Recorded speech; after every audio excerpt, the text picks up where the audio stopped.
To my YouTube channel MDIPT by Irfan sir. Student, आज हम 9th class का maths पढ़ेंगे। 9th क्लास का एक्सरसाइज 1.1 के क्वेश्चन सॉल्व करेंगे। यदि आपने फर्स्ट और सेकंड पार्ट नहीं देखा है तो पहले आप उसे देखें ताकि आपको अच्छे से समझ में आ सके। तो इसका लिंक डिस्क्रिप्शन बॉक्स में मिल जाएगा, आप वहां से जाकर देख सकते हो। तो आइए अब हम नए एक्सरसाइज 1.2 के क्वेश्चन सॉल्व करते हैं। तो फर्स्ट क्वेश्चन में है, नीचे दिए गए कथन सत्य है या असत्य है, कारण के साथ अपने उत्तर दीजिए। तो फर्स्ट पार्ट में है,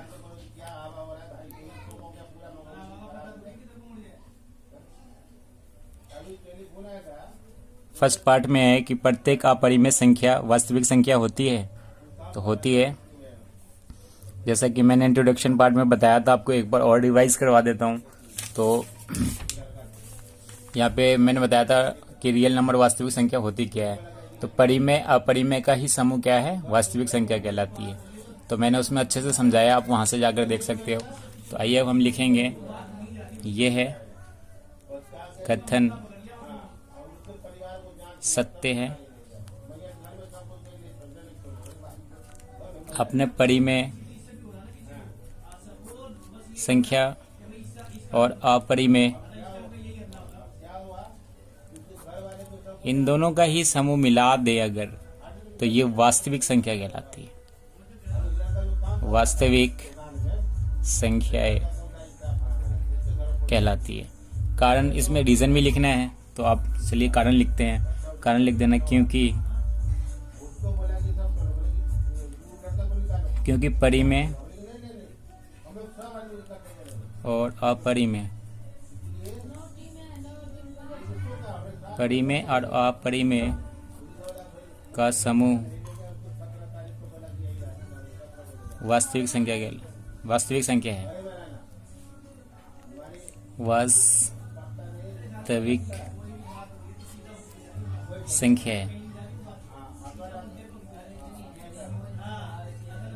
आइए सेकंड पार्ट देखते हैं।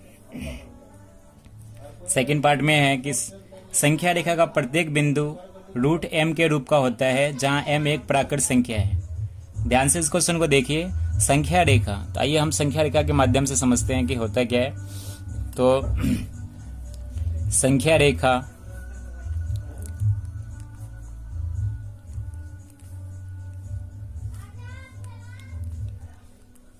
जीरो 1 2 3 4, जहां m जो है वो मान लेते हैं 0 या -1 के बराबर है।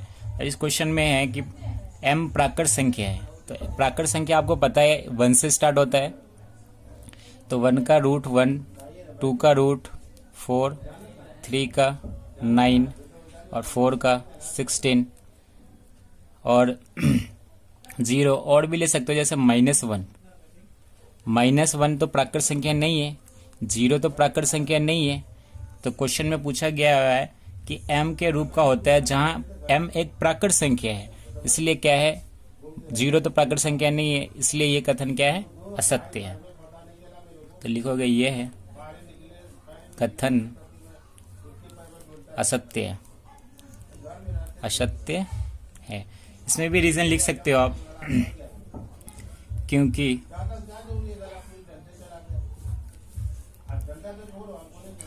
क्योंकि 0 -1 -2 -3 -4 आदि किसी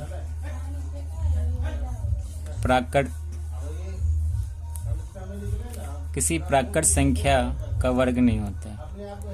संख्या का वर्ग नहीं हो सकता है, हो सकता है।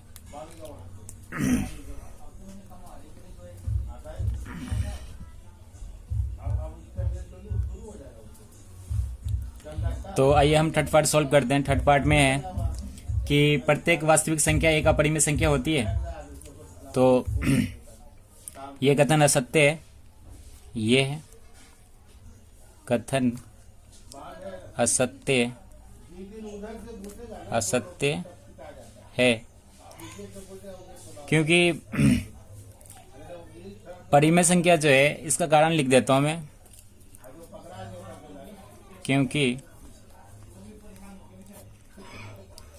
जो वास्तविक संख्या है, जो वास्तविक संख्या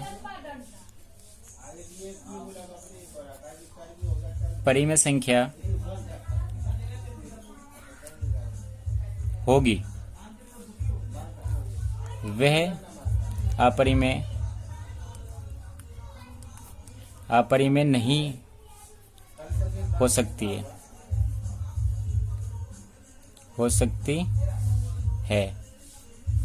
तो एक बार ध्यान से समझिए इसको, क्योंकि जो वास्तविक संख्या है वो परिमेय संख्या होगी, लेकिन वो क्या है, अपरिमेय संख्या नहीं होगी। तो क्वेश्चन में यही पूछा गया हुआ है कि वास्तविक संख्या अपरिमेय संख्या होती है, तो ये कथन नहीं हो सकता है। तो आइए अब हम क्वेश्चन नंबर सेकंड सॉल्व करते हैं। क्वेश्चन सेकंड में क्या सभी धनात्मक पूर्णांकों के वर्गमूल अपरिमेय होते हैं? यदि नहीं तो एक ऐसी संख्या के वर्गमूल का उदाहरण दीजिए जो एक परिमेय संख्या हो। तो जैसा कि मैंने इंट्रोडक्शन पार्ट में बताया था कि अपरिमेय संख्या होता क्या है, एक बार ये और डिवाइस करते हैं। तो √2, √3, √5 ये सब अपरिमेय संख्या होती है, अपरिमेय संख्याएं होती है। जैसे कि बताया था √2 जो होता है, √2 की वैल्यू अगर फाइंड करें तो 1.414 ऐसे ही सॉन्ग चलता रहेगा। तो ये क्या है, ये P/Q के फॉर्म में नहीं लिख सकते, इसलिए क्या है, ये अपरिमेय संख्या है। और आपको परफेक्ट वर्गमूल पता होना चाहिए, परफेक्ट स्क्वायर होता क्या है। तो आइए एक बार हम इसमें सभी धनात्मक पूर्णांकों की बात हो रही है। इस क्वेश्चन में क्या हो रही है, सभी धनात्मक पूर्णांकों की। तो आप लिख सकते हो सभी धनात्मक पूर्णांक का वर्गमूल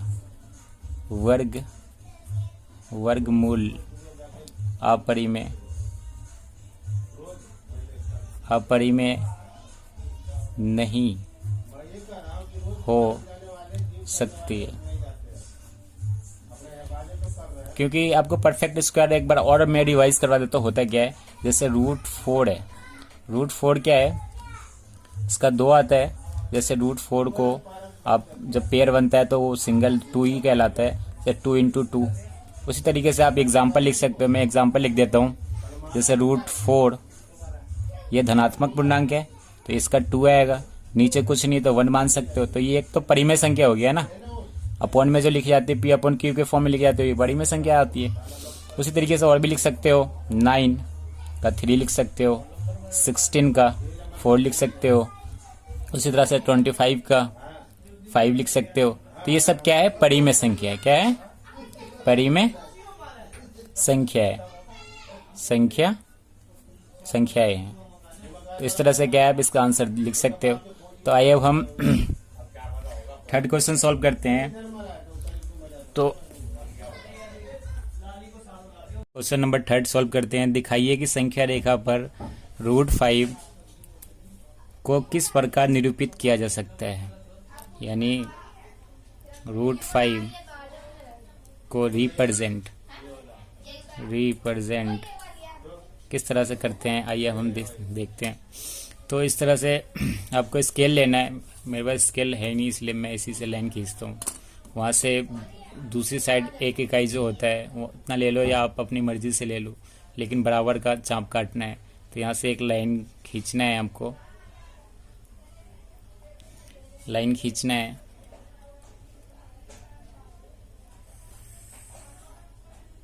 रेखा खींचने के बाद आपको एक बार कंपास रखना है इस बिंदु से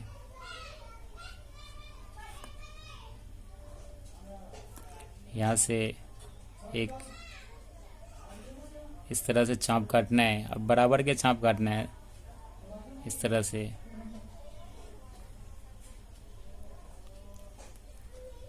यह -1, 0, 1 2 3 इस तरह से क्या है आपको करना है। उसके बाद डी लेना है। अब एक बार और ध्यान से समझिए, √5 को आप इस तरह से लिख सकते हो, 2 का स्क्वायर प्लस में 1 का स्क्वायर, अनदर रूट 2 का स्क्वायर 4 होता है, 1 का स्क्वायर 1 होता है, 4 1 5 होता है। तो इस तरह से क्या है आप इस पर रिप्रेजेंट करना है। तो लाइन पे हमेशा याद रखना है इस बात को कि 2 3 जहाँ मर्जी से आप क्या है ले सकते हो, लेकिन ऊपर में हमेशा क्या है एक इकाई ही लेना है, ठीक है। तो परफेक्ट स्क्वायर में ये रूल अब लगाना है हमको। तो यहाँ से क्या करेंगे हम, 2 से क्या है अब करते हैं, इसका नाम भी दे देते हैं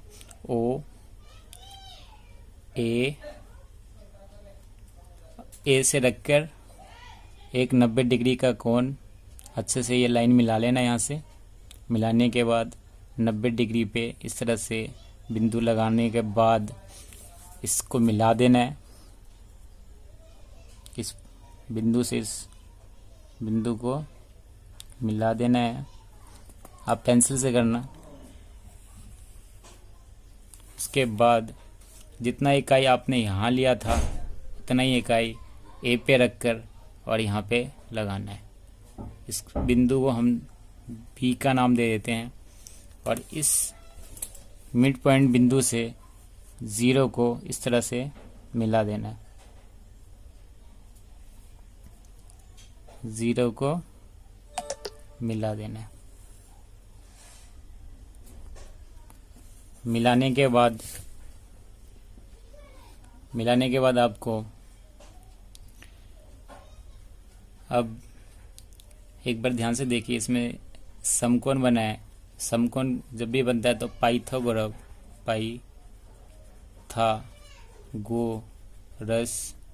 परिमेय का प्रयोग करते हैं। अब ये होता क्या है, इसका सेपरेट वीडियो अलग से बना दूंगा पाइथागोरस परिमेय। तो आपको याद रखना है ओ बी जो है, ओ बी बराबर है किसके, ओ ए स्क्वायर प्लस में ए बी स्क्वायर अंदर था रूट। तो ए यहाँ से यहाँ तक ध्यान से समझो इसको, यहाँ से यहाँ तक कितना है 2 है। तो ओ ए कितना हो जाएगा 2 का स्क्वायर और प्लस में ए बी यानी ए और बी यहाँ से यहाँ तक कितना है 1 है, 1 इकाई है। तो यहाँ पे क्या आ जाएगा 1 इकाई 1 का स्क्वायर अंदर था रूट। 2 का स्क्वायर क्या होता है 4 और 1 का स्क्वायर क्या होता है 1। तो 4 1 कितना हो जाएगा 5। तो इस तरह से क्या है निरूपित कर सकते हो।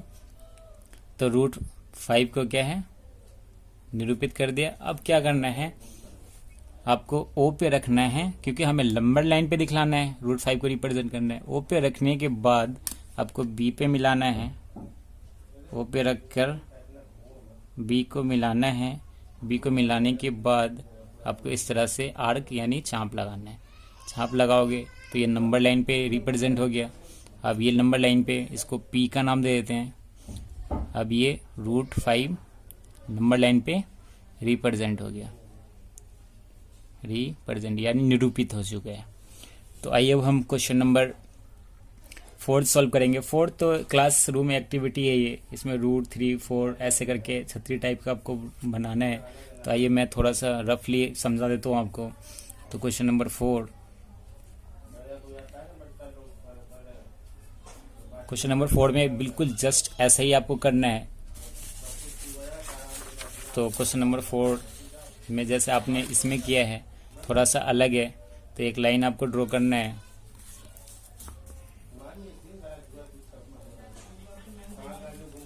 एक लाइन ड्रॉ करना है, लाइन यानी रेखा खींचना है। अब इसमें √2 √3 √4 इसको क्या है रिप्रेजेंट करना है। तो इसमें भी आपको वैसे ही चाप काटना है।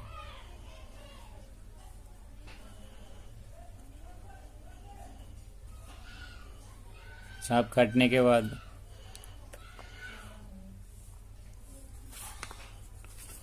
ये -1 0 1 2 इसमें पेंसिल की नोक आप अच्छे से बना कर करें, क्योंकि बिल्कुल यूनिट टू यूनिट बराबर मिलेगा।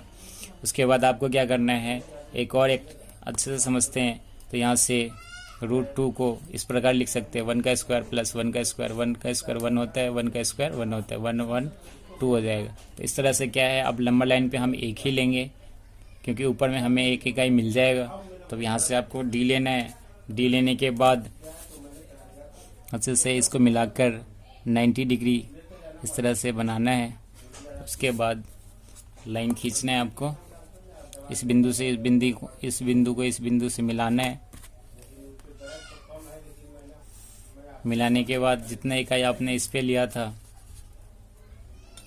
उतना ही आपको लेना है और इस पे रखकर ऐसे आर्क लगाना है, यानी चांप लगाना है। इस बिंदु को ये O हो जाएगा, ये A हो जाएगा, ये B हो जाएगा। इस O से B को मिलाना है। आप पेंसिल से करना, मैं पेन से कर रहा हूँ ताकि आपको अच्छे से समझ में आ सके। उसके बाद क्या है, आपको नंबर लाइन पे दिखलाना है। तो नंबर लाइन दिखलाने के लिए आप B से मिलाओगे O को, इस तरह से आर्क यानी चांप इस तरह से रखकर आप चांप लगाना है आपको। चांप लगाने के बाद ये P का हो जाएगा, P1। उस तरह से अब √3 को दिखलाना है। तो √3 के लिए भी आपको ये D लेना है। D से लेकर यहाँ 90 डिग्री का जो दिख रहा है बीच में, इससे इसको मिलाना है और इस लाइन जो यहाँ से जा रही है इस लाइन को इससे मिलाना है। मिलाने के बाद क्या करना है, आपको वहाँ 90 डिग्री का दिख रहा है, 90 डिग्री पर इस तरह से बिंदु बनाना है और बिंदु से इसको मिलाना है। इस तरह से इस बिंदु को इससे मिलाना है।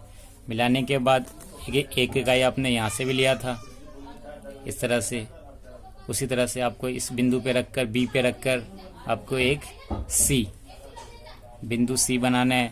बिंदु C से O को फिर से मिला देना है। आप पेंसिल का नोक बारीक करके कीजिए। यहाँ देखिए अच्छे से मिल नहीं रहा है, मैं पेन से कर देता हूँ। ठीक है, मिलाने के बाद फिर से वैसे ही O पर रखना है। O पे रखने के बाद C पे मिलाना है। C पे मिलाने के बाद फिर से क्या है, आपको चांप लगाना है यानी आर्क खींचना है। तो ये P2 का नाम हो जाएगा। उस तरह से क्या है, √3 को रिप्रेजेंट कर दिया आपने, √2 को रिप्रेजेंट कर दिया। उस तरह से 4 करना हो तो 4 में भी ऐसे आप लाइन खींचिए, इस तरह से मिलाइए।